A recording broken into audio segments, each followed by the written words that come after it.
안녕하십니까. 2025년 4월 13일 최병무 이펙트 시작하겠습니다. 어제 오세훈 서울시장이 불출마 선언을 했죠. 자, 이게 누구한테 이득이 될 것인가? 이걸 말씀드리려고 합니다.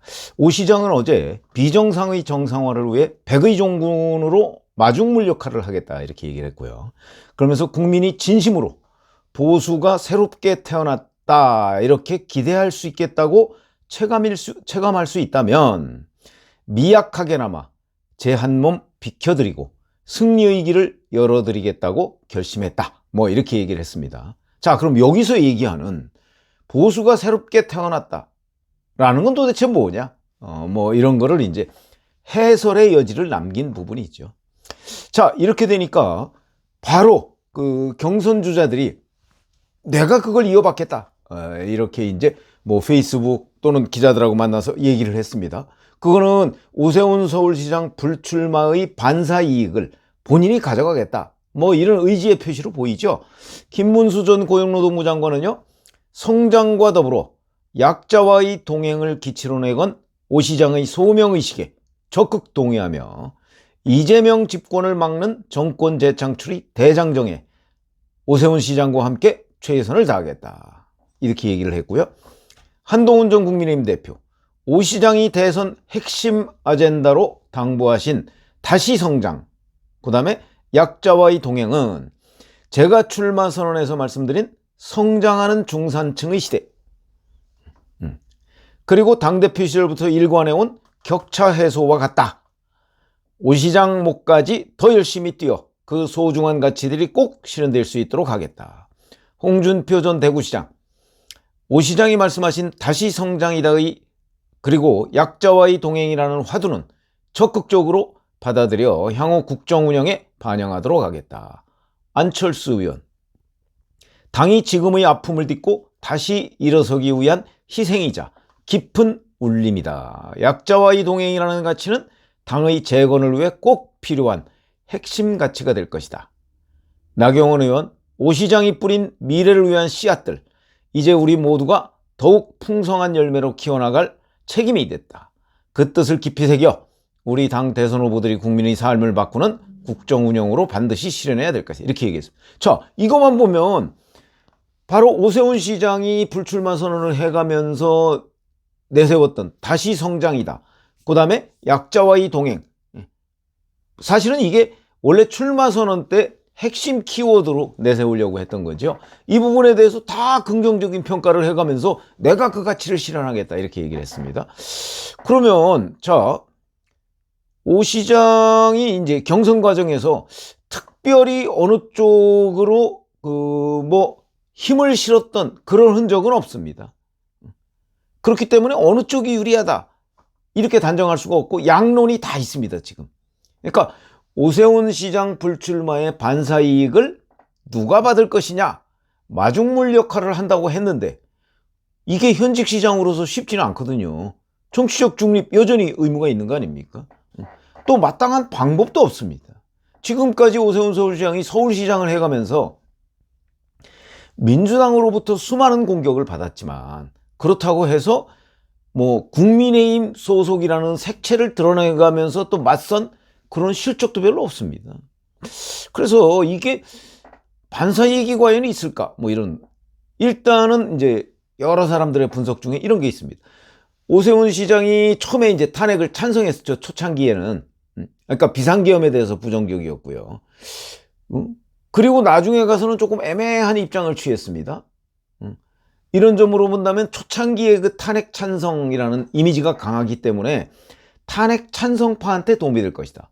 그러면 이제 한동훈 전 국민의힘 대표, 유승민 전 의원은 아직 출마 선언도 하지 않고 포기할 가능성도 있습니다.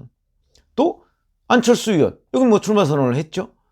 이런 사람들 쭉 얘기를 들어보면 결국 아마 이쪽에 유리하지 않을까. 이렇게 분석하는 일각이 있고요. 그 다음에 그렇지 않고 오세훈 서울시장의 지지층은 주로 수도권과 중도다. 그렇다면 수도권과 중도는 여론 전체적인 흐름에 매우 민감한 층이다. 그럴 경우는 특별히 어느 한쪽을 처음부터 지지한다기보다 어느 쪽이 유리한지, 그 다음에 어느 쪽이 국민의힘의 대세를 형성하는지, 뭐 이런 거에 따라서 그쪽으로 쏠릴 가능성이 있다, 또 이렇게 분석할 수 있는 거거든. 이거는 결국 무슨 얘기냐면 김문수든 뭐 홍준표든 한동훈이든 그 다음에 안철수든 나경원이든 이 5사람 중에 빅4가 나올 가능성이 뭐 거의 100%죠. 그 중에서 이재명 전 민주당 대표를 이길 사람, 그런 사람이라면 다 도움이 된다. 그럼 누가 이길 사람이냐? 그건 역시 지지율이 가장 높은 사람 아닐까? 실제 지금 국민의힘 지지층들을 뭐 다 만나본 건 아니지만 상당수의 국민의힘 지지층들을 접촉을 해보면요, 그 사람들은 누구든 이재명에 맞서서 이길 수 있는 사람이라면 누가 뽑혀도 지지하겠다. 지금 그렇게 여론이 형성돼 가고 있습니다. 지금 여기 뭐 댓글이나 이런 거 보면 뭐 누구는 안 됩니다, 꼭 누구여야 됩니다, 뭐 이런 거 많이 올라옵니다. 저도 그거 보고 있습니다. 그런데 실제 국민의힘 지지층 저변에 깔려있는 지지층은요, 그렇게 생각하지 않고 있습니다. 꽁 잡는 게 매, 이렇게 생각을 하고 있거든요. 그러니까 이재명을 이길 사람이면 그것이 김문수든 홍준표든 한동훈이든 안철수든 나경원이든 누구든지 지지할 수 있다. 아니면 뭐 아직 입장 표명이 없는 한덕수 대통령 권한대행이라도 지지할 수 있다. 나는 경선 과정에서 이 사람을 지지하지 않았지만 충분히 그럴 수 있다.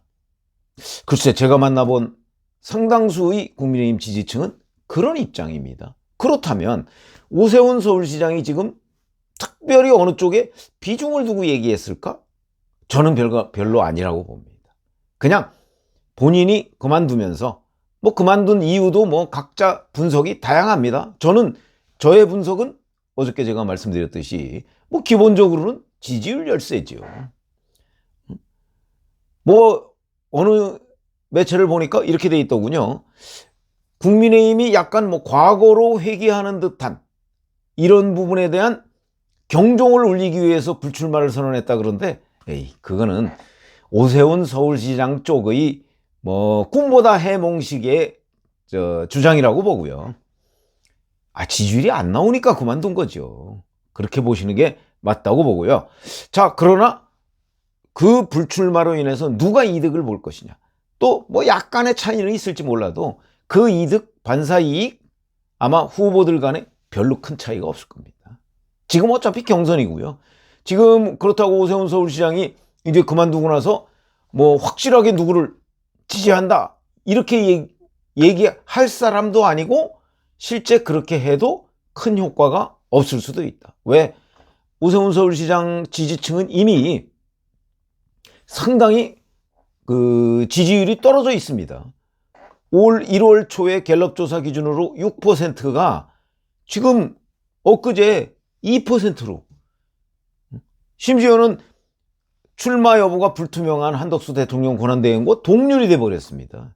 그렇기 때문에 어찌 보면 오세훈 서울시장의 그 불출마가 특정 누구한테 눈에 띄도록 이득을 보도록 하는 이런 현상은 벌어지지 않을 것이다.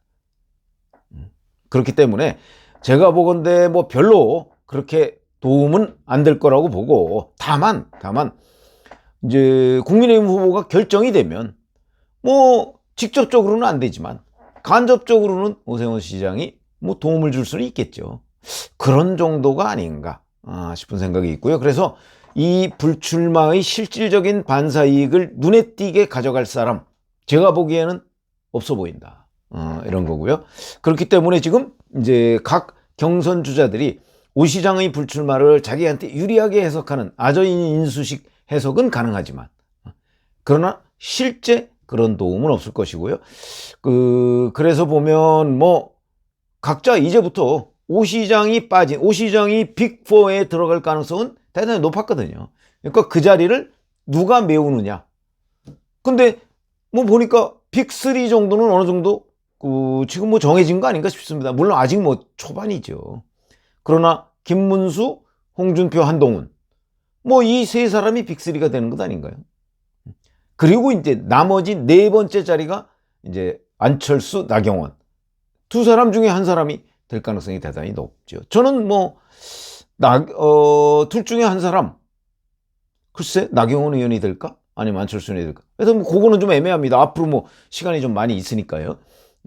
이제 그런 정도고, 오 시장의 반사 이익을 누군가가 뭐 독점적인 건 물론 아니지만 또 상대적으로 많이 가져간다? 그렇게 생각하기는 어렵다. 이렇게 보면 결국은 오 시장이 불출마라는 것이 지금 판세를 크게 흔들지는 못할 것이다. 이렇게 보고요. 오히려 판세를 크게 흔들 수 있는 상황은 아마 한덕수 대통령 권한대행이 국민의힘 경선에 참여할 것이냐 말 것이냐. 뭐 지금 현재 흐름은 참여하지 않는 것으로 보입니다. 왜냐하면 월요일, 화요일이 후보 등록이거든요. 그러려면 뭐 오늘 사퇴 선언을 한다든가 내일 사퇴 선언을 해야 되는데 현재 그런 움직임까지는 없거든요.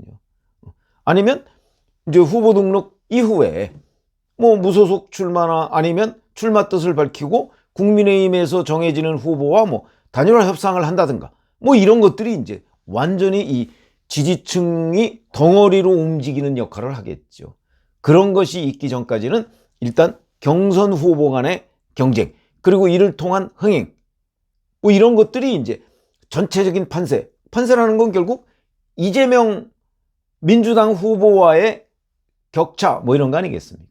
아마 그런 데 도움이 될 텐데, 민주당도 뭐 좀 수위 조절을 하는 거 아닌가 뭐 이런 생각이 들어서 앞으로 이제 이번 주 정도가 뭔가 국민의힘의 경선 판도 뭐 이런 것들 이렇게 좀 정리되는 과정, 그 과정 속에서 이제 빅4가 정해질 것이고, 그리고 그 발표는 22일에 되는 거죠.